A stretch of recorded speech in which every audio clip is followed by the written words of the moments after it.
ஜோதிட செய்திகள் நண்பர்களுக்கு வணக்கம். என் தாய் தந்தை, என் குருநாதர் திருப்பூர் ஜி.கே. ஐயா மற்ற குருமார்களின் பொற்பாதங்களை வணங்கி இந்த பதிவிடுகிறேன். இன்றைய பதிவு பார்த்தீங்க அப்படின்னா ராகு கேதுக்களின் நிழல் கர்மா என்னங்கிறது பார்க்குறோம்.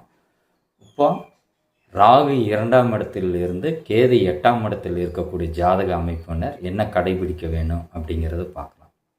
முதல் பார்த்தீங்க அப்படின்னா பேச்சில் கவனமாக இருக்கணும். அப்படின்னா என்னென்னா, எங்கே எதை பேசணுமோ அந்த இடத்துல மட்டும் அதை பேசணும் இருக்குது. நம்ம உச்சரிக்கக்கூடிய வார்த்தையில் மிகவும் கவனமாக இருக்கணும். இப்போ நடைமுறையில் பார்த்திங்கன்னா பொய் பேசாமல் வாழ்கிறதுங்கிறது நம்ம முடியாத காரியம். இருந்தாலும் தேவையில்லாத பொய்களை குறைத்து கொள்ள வேண்டும். அதனால் யாருக்காவது பாதிக்கு வருதுன்னா அதில் கவனமாக இருந்து பொய் பேசக்கூடாது. முதலாவது இருக்கணும்.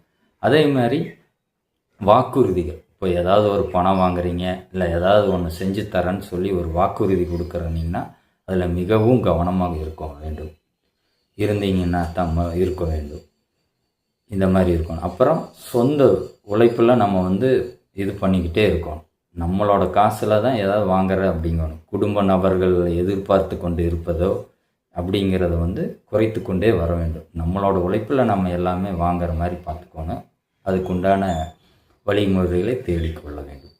அப்புறம் அதிர்ஷ்டத்தை நோக்கி பயணிக்கக்கூடாது.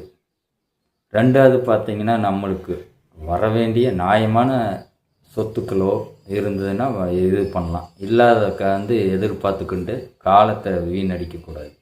ஆனால் அதிர்ஷ்டத்தையும் எப்போவோ வரக்கூடிய சொத்துக்களோ இல்லை ஏதாவது நம்மளுக்கு சம்மந்தமே இல்லாத சொத்துக்களோ எதிர்பார்த்து காத்து கொண்டு இருந்தோம்னா வீணாக கால விரயந்தான் ஆகும். இதை நான் சொல்லக்கூடிய விஷயங்களை கவனம் செலுத்தினாலே ராகு 2ஆம் இடத்திலிருந்து கேது 8ஆம் எடுக்கக்கூடிய ஜாதக அமைப்பினர் அனைவருக்கும் தீமைகள் குறைந்து நன்மைகள் நடக்கும். வழிபாடும் அப்படின்னு பார்த்தீங்க அப்படின்னா திருவெண்காடு சென்று வழிபடலாம், அல்லது சங்கரன் கோவில் சென்று வழிபடலாம், மற்றும் ஸ்ரீவாஞ்சியம் சென்று வழிபட வேண்டும்.